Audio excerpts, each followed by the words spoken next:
Syafi'i radhiyallahu anhu pernah saya ceritakan pada pertemuan yang lalu, di saat mau dikirim ke Madinah, ibunya ada di Mekah. Setelah belajar di Mekah itu rupanya gurunya kehabisan bekal. Syafi'i sudah habis ilmuku, pergi kau ke Madinah. Ini ada orang ngajar Imam Syafi'i itu kehabisan. Syafi'i, ilmuku sudah habis, pergilah kau ke Madinah. Pamitan kepada ibunya. Setelah pamitan kepada ibunya, setelah ke Madinah nanti dikirim ke Irak. Apa kata ibunya? Nah, berangkatlah kau menuntut ilmu jihad di jalan Allah. Kita ketemu nanti di akhirat saja. Bagaimana kalau ibu kita ngomong gitu? Berangkatlah kau Syafi'i, nanti kita ketemu di akhirat. Imam Syafi'i ke Madinah, lalu berangkat ke Irak. Di Irak tuh Imam Syafi'i bukan setahun 2 tahun, karena takut pulang ke rumah, nggak berani, karena belum dipanggil sama ibunya. Belum dipanggil sama ibunya. Di Irak menjadi orang alim besar, sehingga setiap rombongan dari Irak haji, ibunya Imam Syafi'i datang ikut haji juga. Suatu ketika ada halaqah besar di Masjidil Haram, ada seorang alim besar dari Irak sebentar-sebentar berkata, qala Muhammad bin Idris Asy-Syafi'i, qala Muhammad bin Idris, berkata Muhammad bin Idris Asy-Syafi'i. Ibunya Imam Syafi'i itu bingung, siapa Muhammad bin Idris itu? Akhirnya ditanya, ya Syekh, siapa Muhammad bin Idris Asy-Syafi'i? Sang Syekh dengan penuh kebanggaan, dia adalah guruku, seorang alim yang ada di Irak, asalnya dari Mekah ini. Katakan, ketahuilah ya Syekh, Muhammad bin Idris Asy-Syafi'i adalah anakku. Ibunya masih ada. Iya, Muhammad bin Idris Asy-Syafi'i adalah anakku. Akhirnya dihormati ibunya Imam Syafi'i. Terus apa kau pesanmu untuk Syafi'i?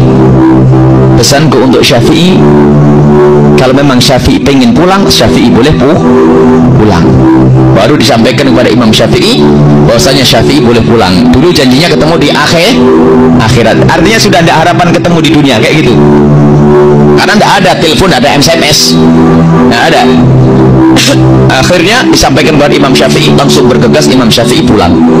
Karena Imam Syafi'i itu kiai gede, ulama kelas nasional, internasional waktu itu, sehingga syairnya Imam Syafi'i itu kalau dibawa ke Mekah langsung tersebar ke penjuru dunia. Akhirnya Imam Syafi'i waktu mau berangkat pulang, orang-orang yang sudah mencintai Imam Syafi'i memberikan kekayaannya. Ada yang ngasih 3 onta, 1 onta. Ini bayangkan se-Irak. Jadi Imam Syafi'i punya ratusan onta pulang, dengan isinya sekaligus di punggungnya onta. Imam Syafi'i bingung, dikawal oleh beberapa santrinya ngikuti Imam Syafi'i. Jadi Imam Syafi'i pulang dengan kekayaan. Lihat, carinya duit, carinya ilmu, tapi pulang dikasih kekayaan. Sampai di batas kota Mekah, Imam Syafi'i menyuruh santrinya untuk mengetuk pintu ibunya agar memberikan kabar bahwasanya Imam Syafi'i sudah dekat. Dan memang begitu disunnahkan, kalau kita mau pulang itu kita memberikan kabar agar yang di rumah mempersiapkan, jangan bikin kejutan. Memberi kabar.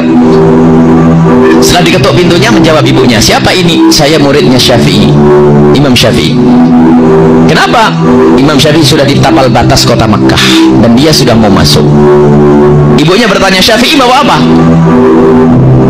Dengan penuh kebanggaan muridnya Imam Syafi'i bercerita, Imam Syafi'i membawa ratusan onta. Ditutup pintu, aku menyuruh Syafi'i ke Irak bukan cari dunia. Katakan kepada Syafi'i, Syafi'i tidak boleh pulang ke rumah. Sekarang suruh cari duit. Anaknya jadikan sapi perah cari duit. Sekarang nih kalau nggak mau duit suruh pulang, kembali ini. Ini bawa onta banyak, marah ibunya. Aku nyuruh Syafi'i ke Irak bukan cari duit, bukan cari onta. Akhirnya sampaikan Imam Syafi'i, gemetar dia nyampaikan, ya Imam Syafi'i, ibu marah. Kenapa? Ibu bertanya Syafi'i bawa apa? Terus ya aku bercerita kamu bawa onta yang banyak. Salah kamu, jangan ngomong itu. Baik, sekarang aku panggil warga Mekah. Semua ontanya, hartanya dibagikan kepada semua penghuni Mekah. Yang ada hanya kitab saja. Sampaikan kepada ibuku. Dikentut, siapa ini? Aku muridnya Syafi'i. Kenapa? Ontanya Syafi'i sudah dibagikan semuanya, yang tertinggal hanya kitabnya saja dan ilmunya. Ya sudah, kalau begitu Syafi'i aku tunggu. Allah.